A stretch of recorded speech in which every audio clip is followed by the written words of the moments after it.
जय हिंद फ्रेंड। जैसा कि ये लास्ट पार्ट है, आइए देखते हैं लास्ट पार्ट में क्या क्या है। सक्षम अब ये करतब दिखाएंगे। क्यों? इसके जो आगे दो डेने हैं ना, वो इसकी शक्ति दिखाते हैं और इसकी एजिलिटी दिखाते हैं। कैसे? ये अगर 500 किलोमीटर या 1000 किलोमीटर प्रति घंटा की रफ्तार से भी हो, फिर बिल्कुल डेड स्टॉप कर सकता है, उसमें भी सक्षम है ये Su-30 MKI। Chahal will now demonstrate the low speed turn capability of this marvelous aircraft. तो कम रफ्तार में आप किस तरीके से अपनी दिशा बदल सकते हैं, उसका उदाहरण, उसका नमूना पेश कर रहा है इस समय ये विमान। ये सभी जो करतब हैं, ये दरअसल युद्धभूमि के लिए कला है।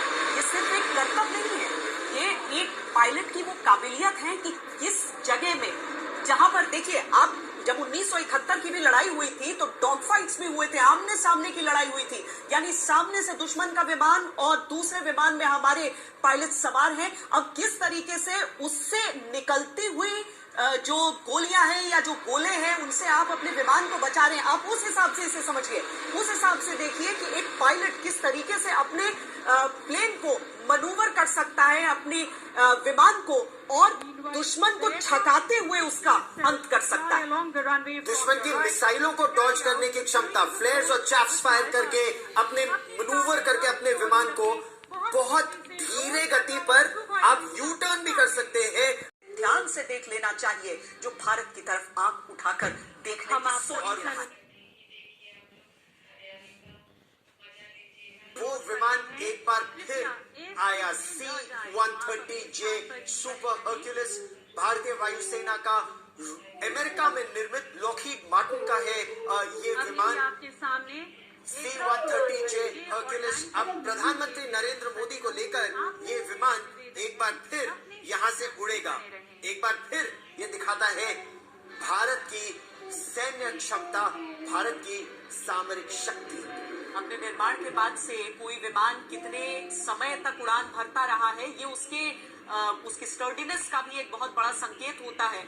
हालांकि इसमें इसके मेंटेनेंस में भी जो पूरे कर्मी लगते हैं, उनको भी एक बहुत बड़ी इसका श्रेय देना चाहिए।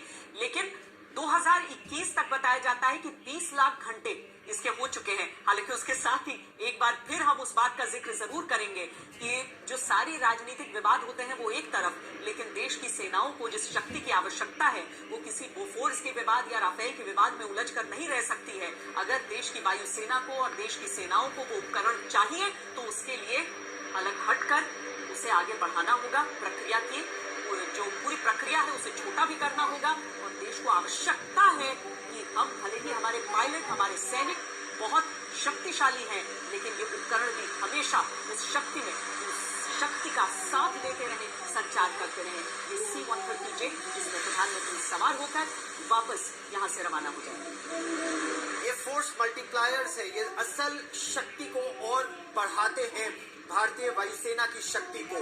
और जिन विषम परिस्थितियों में हमारे सैनिक देश की रक्षा करते हैं, चाहे वो सियाचिन ग्लेशियर हो, जहां पर आपको थॉइस एयरफील्ड पर लैंड करना पड़ता है, परतापुर आप वहां से पहुंचते हैं, वहां पर AN-32 और C-130 के अलावा बहुत कम ऐसे विमान हैं जो सुरक्षित सक्षम पहुंच पाएंगे। हालांकि भारतीय वायुसेना के पास IL-76 भी है, बहुत बड़े मालवाहक विमान है रूस में निर्मित, लेकिन C-17 ग्लोबमास्टर अब उनको रिप्लेस कर रहे हैं। इसी तरह सुदूर उत्तर पूर्व में बहुत कम रिपोर्टर्स वहां पर पहुंच पाते। श्वेता, आपने तो चाहे वो सिक्किम की सीमा हो या अरुणाचल की सीमा हो, रिपोर्ट किया है, बहुत कठिन है वो इलाका। कई दिन लग जाते हैं हमारे सिपाहियों को पूरे वास्तविक नियंत्रण रेखा तक पहुंचने के लिए, और उन कठिन परिस्थितियों में ये विमान तेजी से हमारे सिपाहियों को ला ले जा सकते हैं, रसद सामग्री, हथियार,